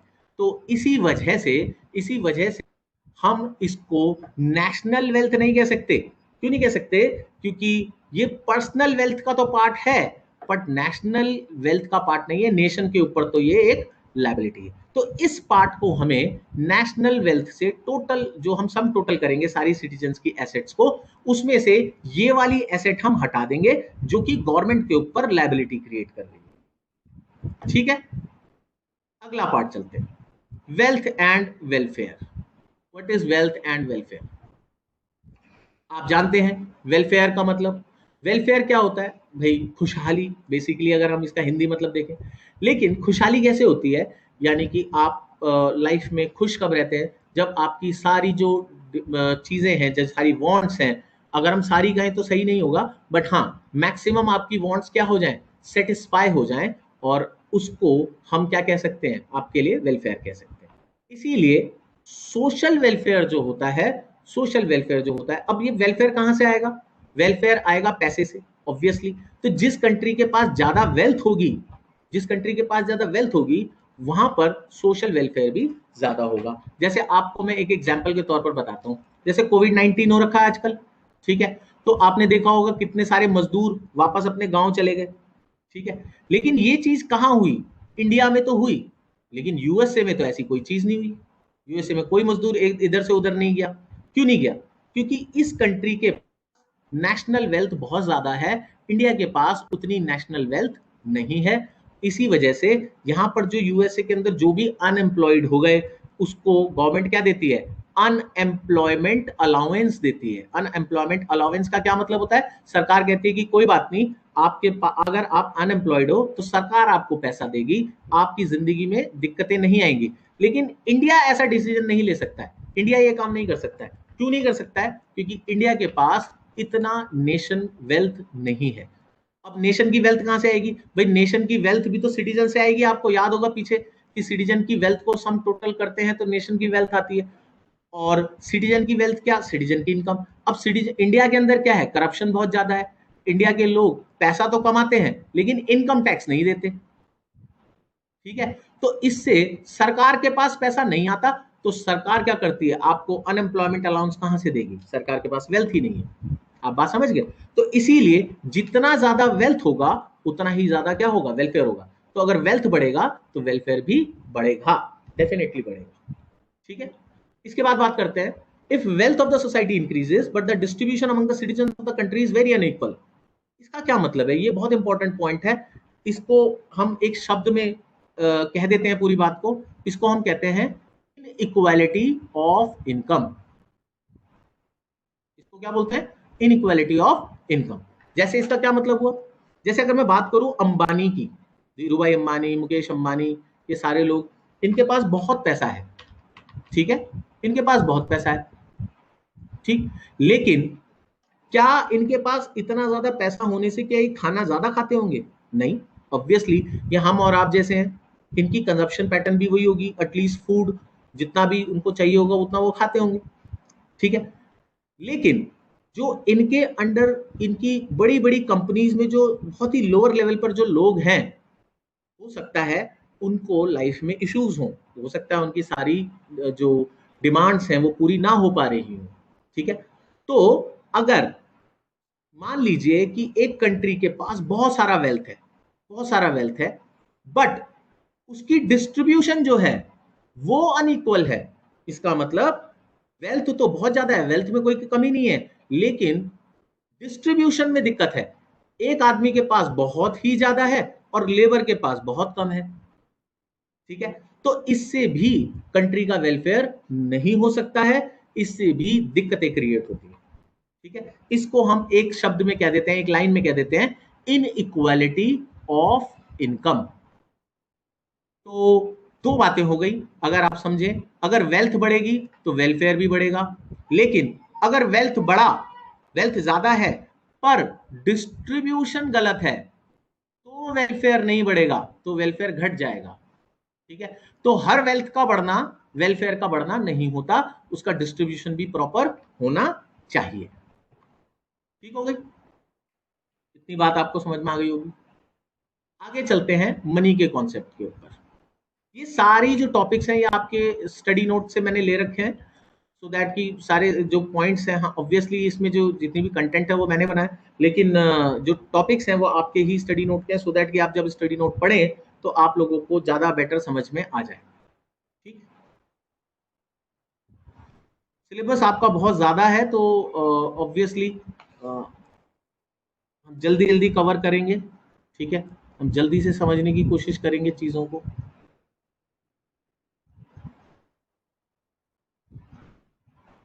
ठीक है, अब हम आते हैं आपके मनी के ऊपर। ठीक है, मनी क्या है? मनी सिंपली अगर मैं बात करूं, देखो मनी को ना हम दो एंगल से देखते हैं। ठीक है, मनी को हम दो एंगल से देखते हैं, एक जनरल तौर पर और एक लीगल तौर पर। ठीक है, दोनों में जो मनी है उसके मायने बदल जाते हैं, उसके मीनिंग्स बदल जाते हैं। ठीक है, जैसे फॉर एग्जाम्पल, मैं एग्जाम्पल के तौर पर कहूँ। ठीक है, जनरल मनी क्या है? मनी क्या है सबसे पहले हम ये बात करते हैं। तो मनी हर वो चीज है, चाहे वो कुछ भी हो, जिससे आप कुछ सामान एक्सचेंज कर सकते हैं, मतलब जिसको देकर आप कुछ और सामान ले सकते हैं या सर्विस ले सकते हैं, उसको हम मनी कह देंगे। तो हर वो चीज जिसको देकर आपको गुड्स या सर्विस मिल जाए, हर वो चीज क्या है? मनी है।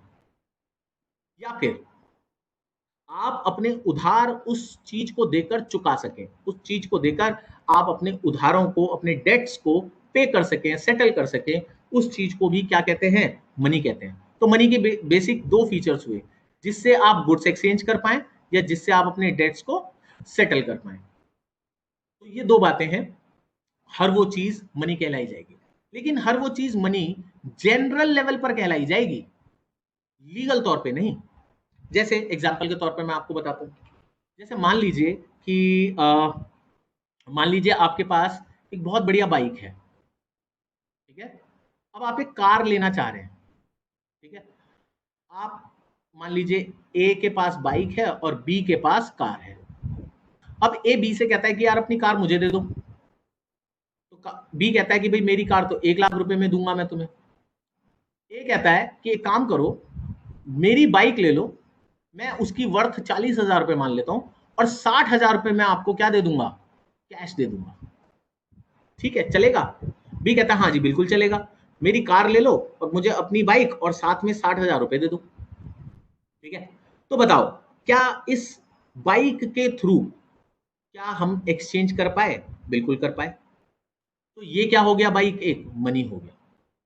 तो पब्लिक में इस तरीके की बहुत सारी चीजें होती हैं, ये आपने नेचुरली देखा होगा अपने आसपास होते हुए, ये जो एग्जांपल मैंने दिया है।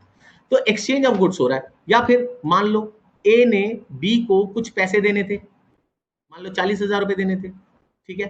तो ए क्या कहता है, यार मेरे पास बाइक है, मैं 40,000 रुपए नहीं दे पा रहा हूँ, मैं तुम्हें अपनी बाइक दे देता हूँ, बाइक रख लो, 40,000 रुपए मेरे इसी के थ्रू मान लो।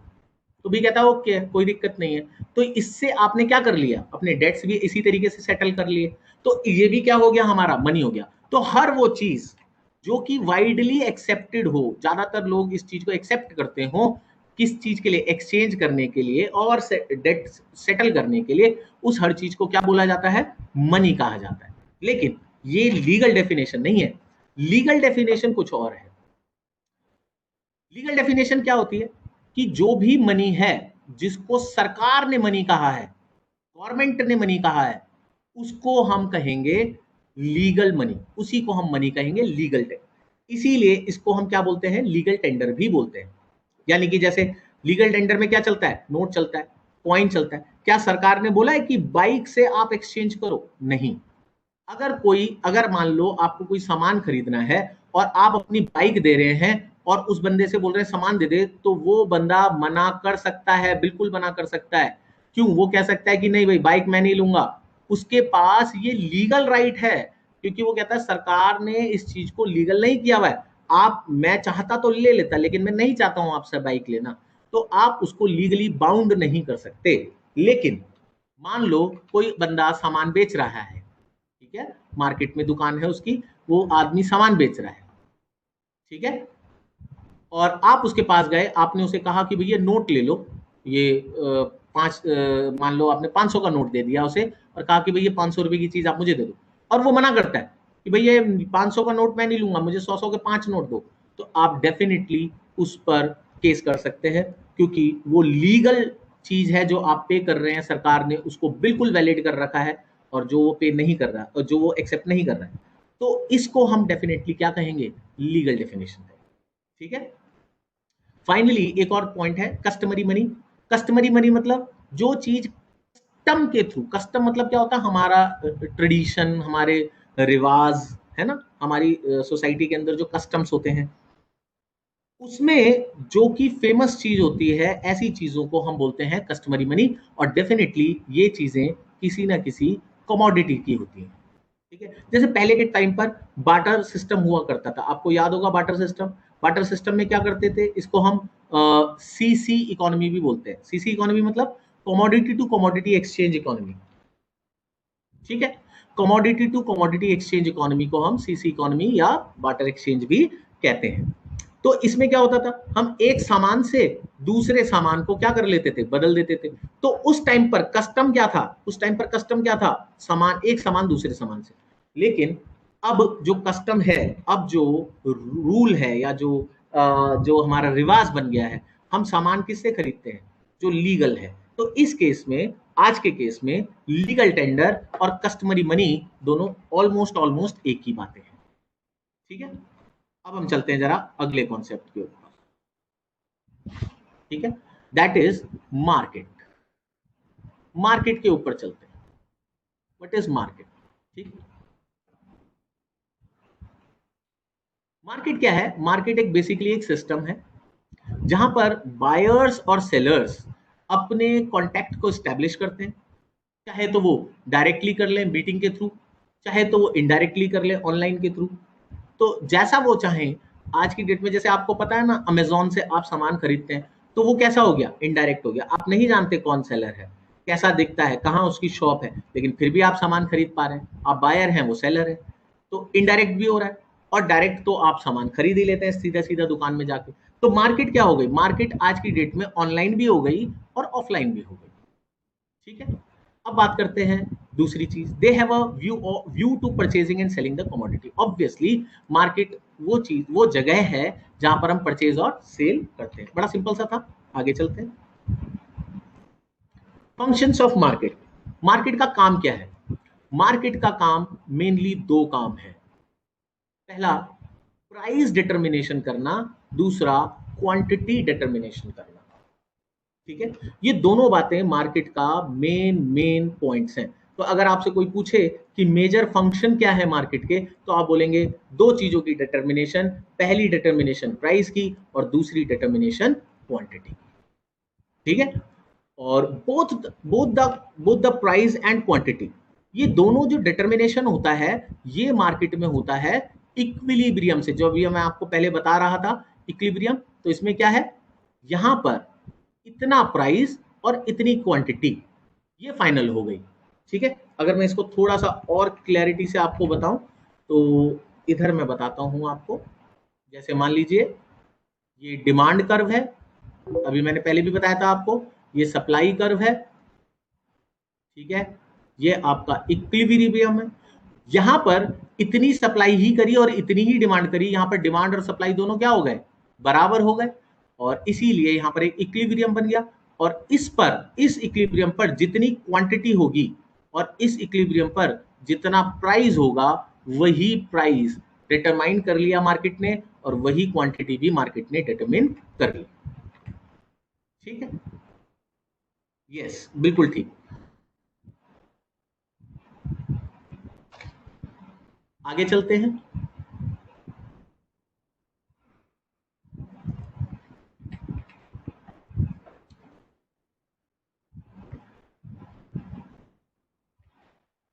थोड़ा सा डिस्टरबेंस हो रहा है आज, लेकिन इट्स ओके। अब बात करते हैं हम मार्केट मैकेनिज्म की। ठीक है। ये आपका अगला टॉपिक है, मार्केट मैकेनिज्म। ठीक। बेसिकली मार्केट मैकेनिज्म होता क्या है, इसको हम बात करते हैं जरा जल्दी से। मार्केट मैकेनिज्म का मतलब होता है, इसमें दो वर्ड है बेसिकली, मार्केट और मैकेनिज्म। मैकेनिज्म वर्ड बना है मैकेनिक से, मैकेनिक से। ठीक है। मैकेनिक मतलब वो बंदा जो किसी चीज को रिपेयर करता है। तो मार्केट भी एक मैकेनिक की तरह काम करती है, जो कि डिमांड और सप्लाई को रिपेयर करती है।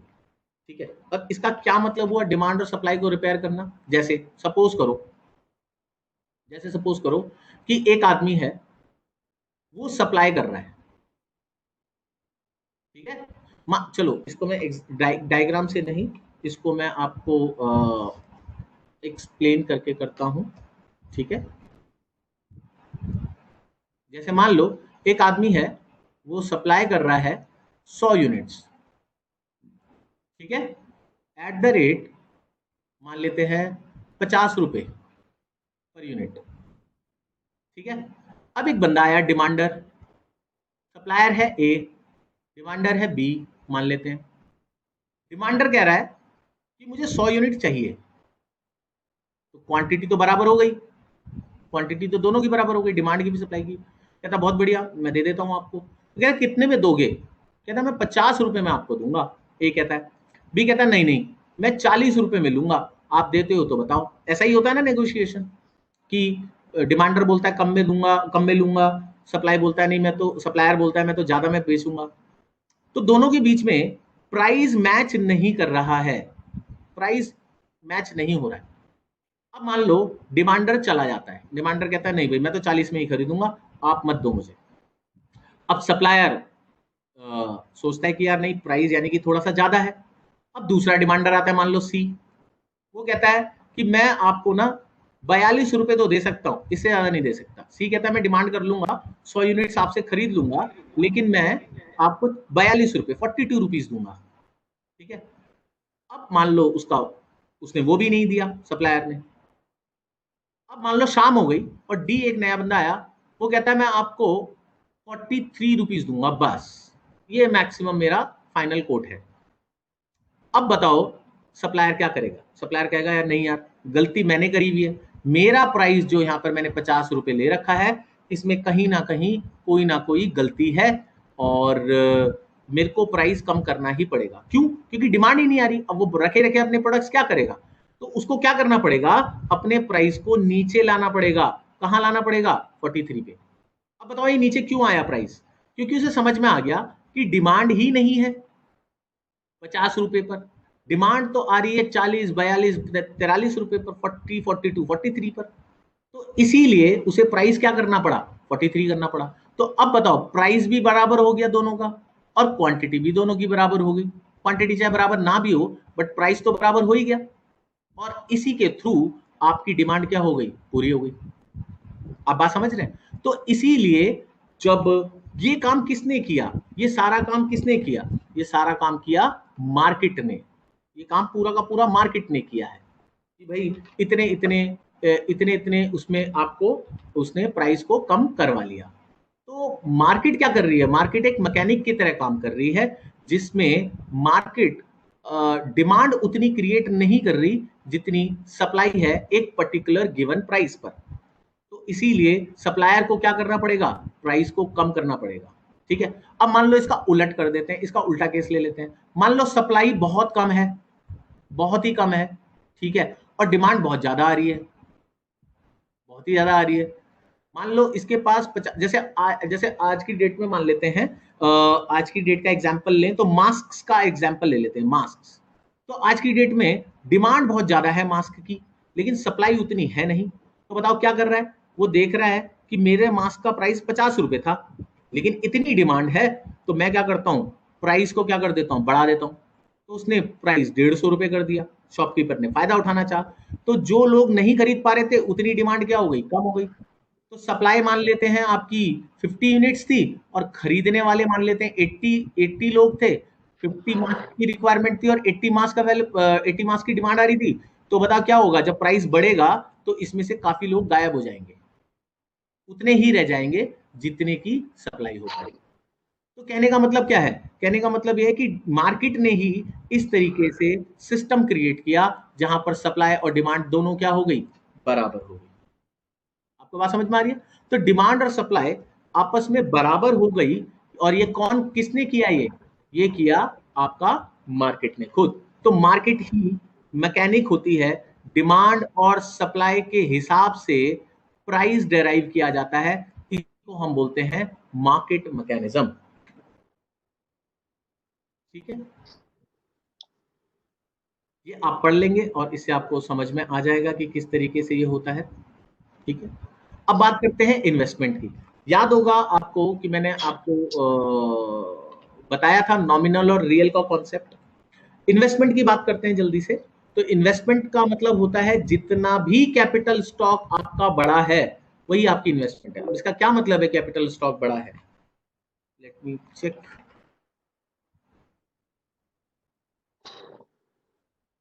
हाँ, ये किसी का माइक ऑन है, प्लीज ऑफ, बाकी लोगों को डिस्टरबेंस होती है।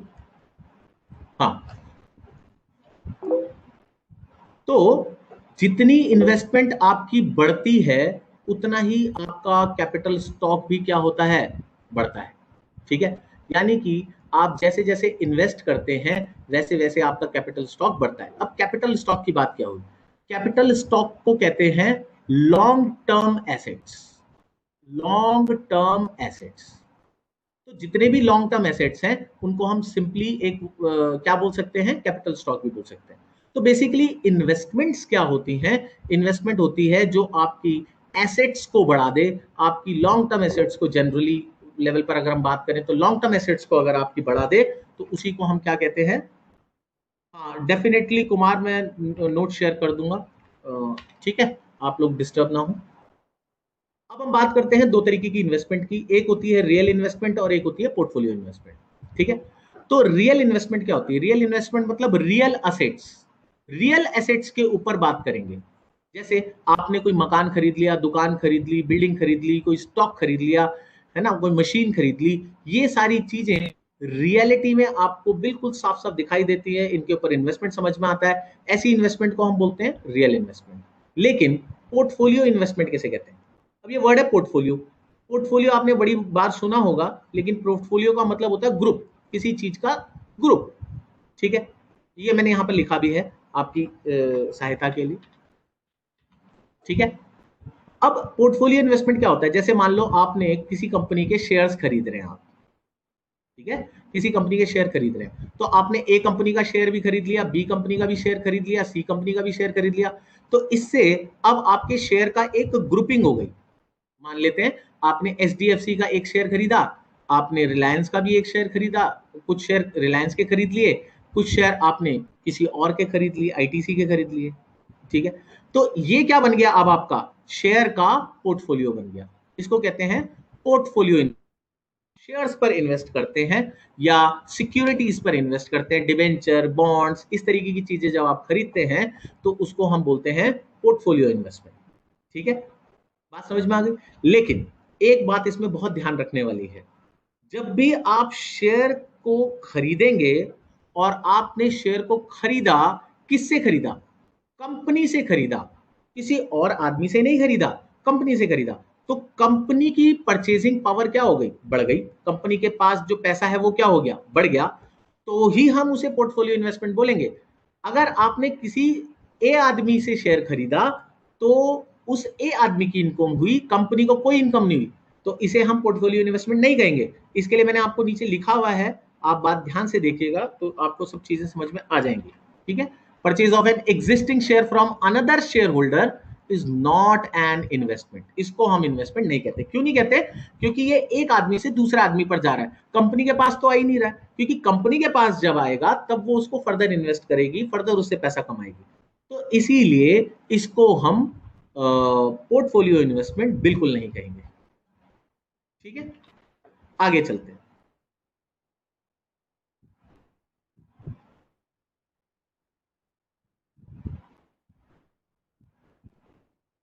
अब बात करते हैं ग्रॉस इन्वेस्टमेंट की। ग्रॉस वर्ड का क्या मतलब होता है? ग्रॉस वर्ड का मतलब होता है किसी चीज का सम टोटल। ठीक है, और जब बात करते हैं नेट की, तो नेट का मतलब होता है उस टोटल में से किसी ना किसी चीज को हमने डिडक्ट कर दिया है, माइनस कर दिया है। ठीक है, अब वो कुछ भी हो सकता है, डिपेंड करेगा कि हम कौन सा केस पढ़ रहे हैं। ठीक है, तो ग्रॉस का मतलब मैंने आपको बताया, ग्रॉस का मतलब होता है टोटल। तो ग्रॉस इन्वेस्टमेंट का मतलब क्या हुआ? Total investment. ठीक है, यानी कि हर तरीके की इन्वेस्टमेंट आप ले लो, उन सबको ऐड कर दो तो क्या बन जाएगी? आपकी ग्रॉस इन्वेस्टमेंट। तो इसमें बेसिकली दो इन्वेस्टमेंट आई है, एक है आपकी इन्वेंट्री इन्वेस्टमेंट और एक है आपकी फिक्स्ड इन्वेस्टमेंट। आपको पता है आप पैसा लगाते हैं, जैसे मान लीजिए आप एक कंपनी के मालिक हैं और आप कुछ प्रोडक्ट बना रहे हैं, तो उस प्रोडक्ट को बनाने के लिए आपने रॉ मटेरियल खरीदा, सेमी फिनिश्ड खरीदा और आपने उससे फिनिश्ड प्रोडक्ट भी बनाया। तो वो पैसा आपका लगा हुआ पैसा है, वो पैसा आपका इन्वेस्टमेंट है इन सब चीजों में। इसीलिए इन सब चीजों को इन्वेंट्री इन्वेस्टमेंट कहते हैं, क्योंकि इन्वेंट्री का मतलब, इन्वेंट्री और रॉ मटेरियल दो अलग चीजें होती हैं। मेरे को लगता है कि कई सारे बच्चे इन दोनों को सेम समझते हैं, बट ये सेम चीज नहीं होती, क्योंकि इन्वेंट्री एक ब्रॉडर वर्ड है। इन्वेंट्री के अंदर ये तीनों चीजें आती हैं, जबकि रॉ मटेरियल केवल इंडिविजुअल एक रॉ मटेरियल है। ठीक है, तो इन्वेंट्री इन्वेस्टमेंट का मतलब क्या हुआ? जो इन्वेंट्री है उसमें इन्वेस्टमेंट करना। और इन्वेंट्री क्या है? इन्वेंट्री मतलब ये तीन चीजें। ठीक है, अब बात करते हैं फिक्स्ड इन्वेस्टमेंट की। जैसे मैंने अभी आपको बताया ऊपर कि मशीन आप खरीद सकते हैं, बिल्डिंग आप खरीद सकते हैं, इन सब चीजों के ऊपर अगर आप इन्वेस्ट करते हैं तो ऐसी इन्वेस्टमेंट को हम फिक्स्ड इन्वेस्टमेंट कहते हैं। क्यों कहते हैं फिक्स? क्योंकि इससे हमें फिक्स्ड बेनिफिट मिलते हैं, इसीलिए इनको हम क्या कहते हैं? फिक्स्ड इन्वेस्टमेंट्स कहते हैं। ठीक है, अब ये तो बात रही ग्रॉस इन्वेस्टमेंट की। इन दोनों इन्वेस्टमेंट को टोटल किया और क्या निकल गया हमारा? Gross investment. अब मैंने आपको बताया था कि नेट कैसे निकलता है। नेट निकलता है टोटल में से कुछ माइनस। टोटल मतलब ग्रॉस, तो ग्रॉस में से कुछ माइनस कर देंगे तो क्या निकल जाएगा? नेट। अब वो कुछ क्या है उसको समझ लेते हैं। ठीक है, अब अगर आप देखें, आप जानते हैं कि इन्वेंट्री पर डेप्रिसिएशन नहीं लगता, लेकिन फिक्स्ड एसेट्स पर डेप्रिसिएशन लगता है। तो मशीनरी या फैक्ट्री या बिल्डिंग, ये सारे आपके क्या हैं? फिक्स्ड एसेट्स हैं। और फिक्स एसेट्स पर क्या लगता है बताइए? डेप्रिसिएशन। तो जब अगर हम इन सारी चीजों की नेट वैल्यू निकालेंगे तो कैसे निकालना पड़ेगा?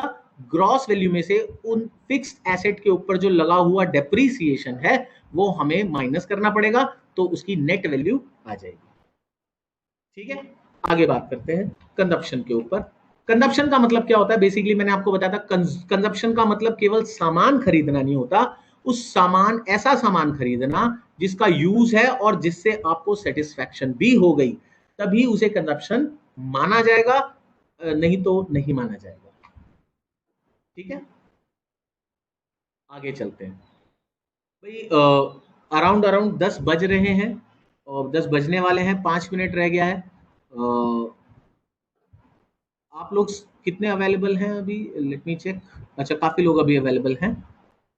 ठीक है, सो विशाल, क्या हम इसे कंटिन्यू कर सकते हैं? Please reply on the same.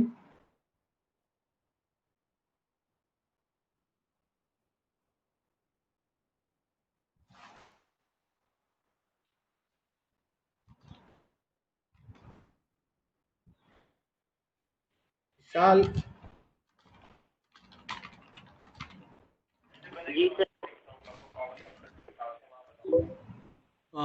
आप सब लोग प्लीज मुझे ये बताएं कि क्या हम सेशन को कंटिन्यू रखें?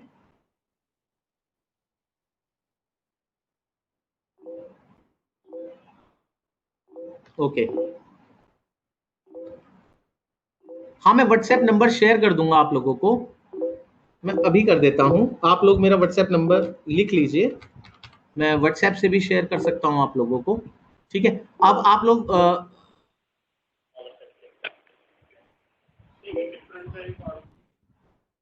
मैं एक नंबर शेयर कर रहा हूँ, आप लोग प्लीज ये नंबर नोट कर लें और इसके थ्रू आप व्हाट्सएप में से डिस्कस कर सकते हैं। व्हाट्सएप में भी अगर आपकी कोई क्वेरी है तो आप लोग मुझे वहां भी शेयर कर सकते हैं, मैं आपको ऑडियो नोट के थ्रू एक्सप्लेन कर दूंगा कॉन्सेप्ट। ठीक है, और मैंने आपको चैनल भी बता दिया, अभी मैं उसका पार्ट नहीं हूँ, बट जल्दी ही उस चैनल का पार्ट मैं बनने जा रहा हूँ।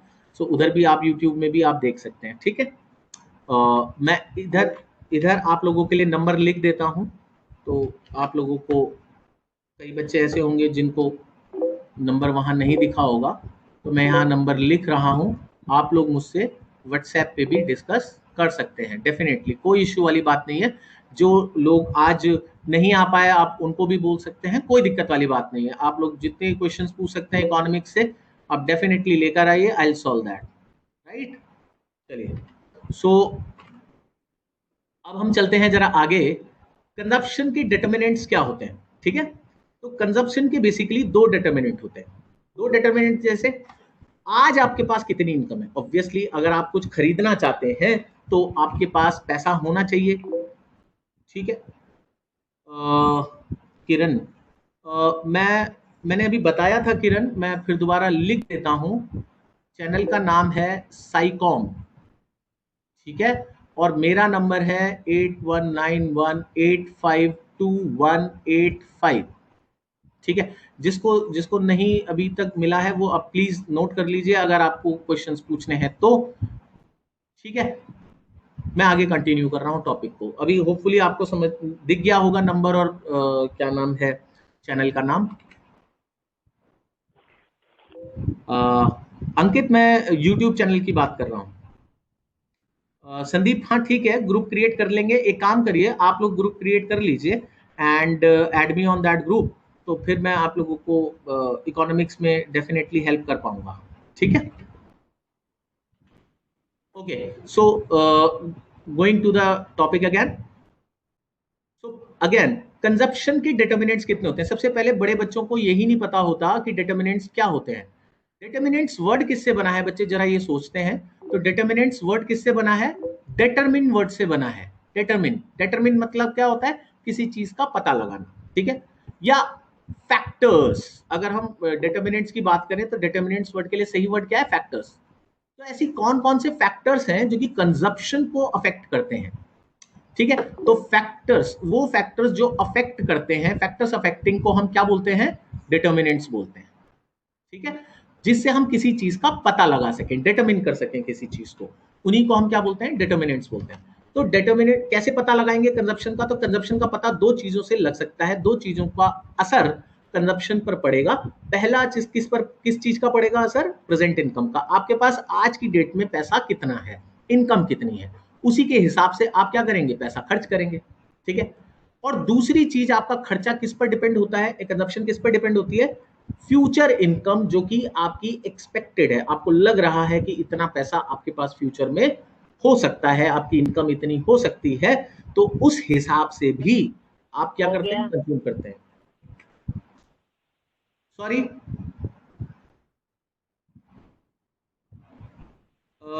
बच्चे मेरे पास कुमार का एक मैसेज आया कि सर आप ही ग्रुप का लिंक सेंड कर दीजिए। बच्चे मेरे पास आप लोगों के नंबर्स नहीं है, ठीक है, और इस वजह से मैं आपका ग्रुप क्रिएट तो कर सकता हूं, बट मैं आप लोगों को सबको लिंक कैसे शेयर करूंगा?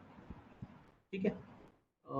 सक्षमा, अभी ट्राई कर रहे हैं हम कि क्लास थोड़ा सा आगे बढ़ा दें और भी आगे ले लें, जब तक आप लोग कहेंगे we can definitely take the class.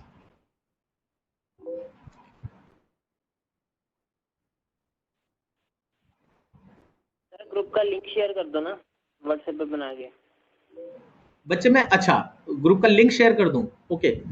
सो मैं बच्चे एक्चुअली लैपटॉप में ये सेशन ले रहा हूं, बट ग्रुप तो मैं इसको इसमें बना पाऊंगा, है ना?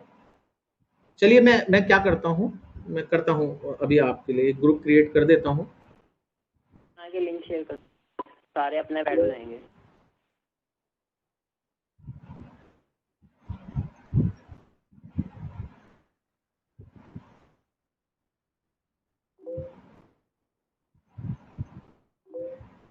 अ,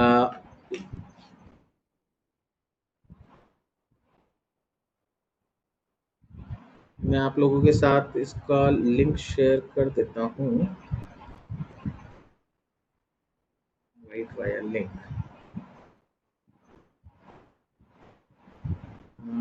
शेयर लिंक,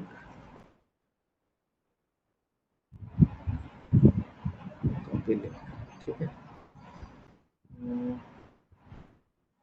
मेरे को जरा 2 मिनट आप दीजिए, मैं आपके साथ लिंक शेयर कर देता हूं।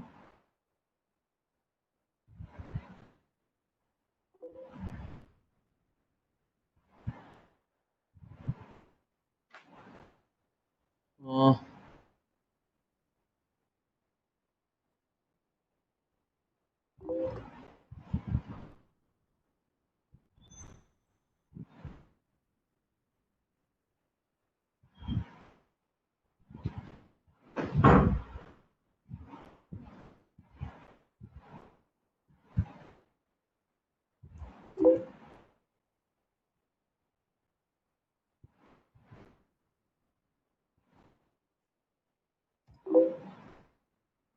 ये मैंने आपको लिंक शेयर कर दिया है, आप लोग इसके थ्रू ऐड हो सकते हैं। ठीक है। हम क्लास को कंटिन्यू कर दें।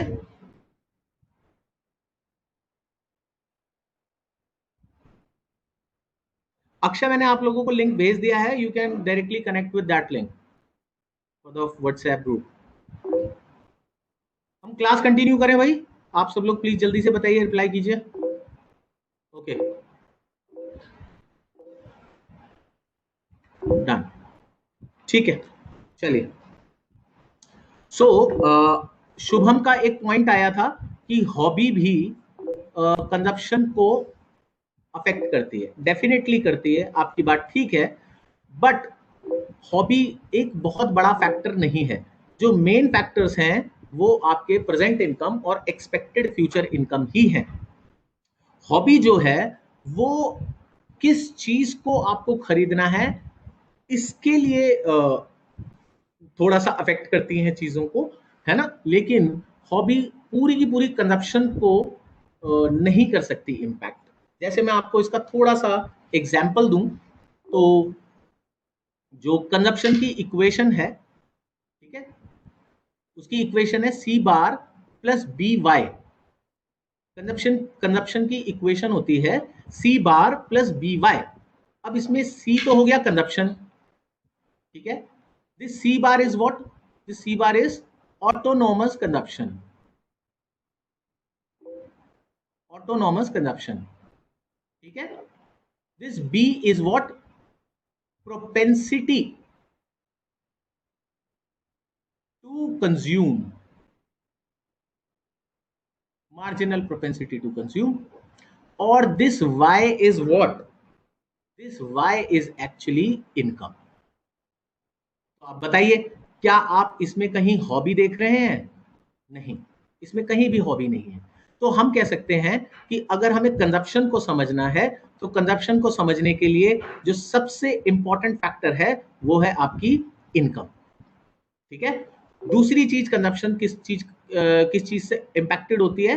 ऑटोनॉमस कंजप्शन से।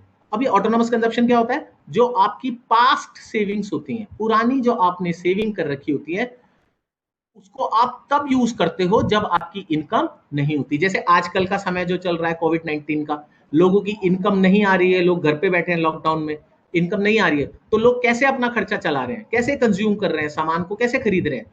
पुरानी सेविंग से। इस कंजप्शन को हम कहेंगे ऑटोनॉमस कंजप्शन। ठीक है। और जो भी थोड़ी बहुत इनकम हो रही होगी उससे भी कुछ खरीद ले रहे होंगे, तो इन दोनों का सम टोटल ही टोटल कंजप्शन बनता है। ठीक है। शुभम, आपको समझ में आ गया?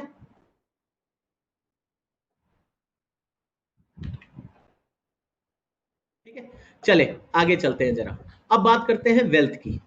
ठीक, वेल्थ की बात करते हैं।